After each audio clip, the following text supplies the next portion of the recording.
మన రక్షకుడైన యేసుక్రీస్తు నామములో అందరికీ వందనాలండి. ఈరోజు దేవుని మాటలు యోహాను సువార్త 9వ అధ్యాయము 31వ వచనము.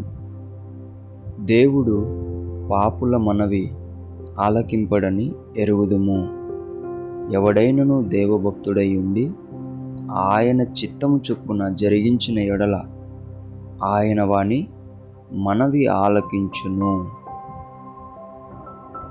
ప్రియమైన దేవుని బిడ్డలారా, ఎందుకు పాపుల మనవి దేవుడు ఆలకింపడు అంటే, వాళ్ళు దేవుని మందిరానికి వస్తారు, దొంగతనాలు చేస్తూ ఉంటారు. దేవుని మందిరానికి వస్తారు, వ్యభిచారం చేస్తూ ఉంటారు. దేవుని మందిరానికి వస్తారు, సినిమాలు చూడటం, బూతులు మాట్లాడడం,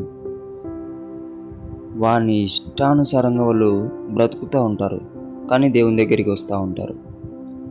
అలాంటి వారి ప్రార్థన దేవుడు వినడని ఇక్కడ స్పష్టంగా తెలియజేస్తుంటున్నాడు. దేవుని బిడ్డలారా, మనము ఎప్పటికైనప్పటికీ దేవునికి భక్తులుగా జీవించాలి. అలాగే దేవుని చిత్తం జరిగిస్తూ ఆయన పనిలో మనము గనక ఉంటే ఖచ్చితంగా మన ప్రార్థన దేవుడు వింటాడని ఇక్కడ చెప్తూ ఉంటున్నాడు. దేవుని బిడ్డలారా,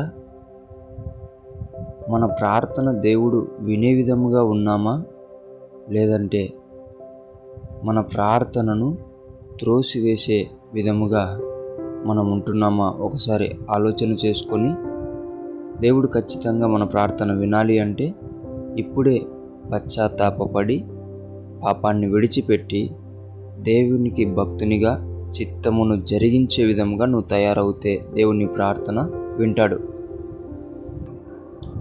కాబట్టి దేవుడి బిడ్డలారా, దేవునికి భక్తులుగా ఉండి ఆయన చిత్తమును జరిగించే విధముగా మీరందరూ కూడా తయారవ్వాలని దేవుని బిడ్డ మనవి చేసుకుంటున్నాను. దేవుడి మాటలను దీవించునుగాక. ప్రార్థించుకుందాం. యేసయ్యా, మీకు వందనాలు, స్తోత్రాలు ప్రభువా.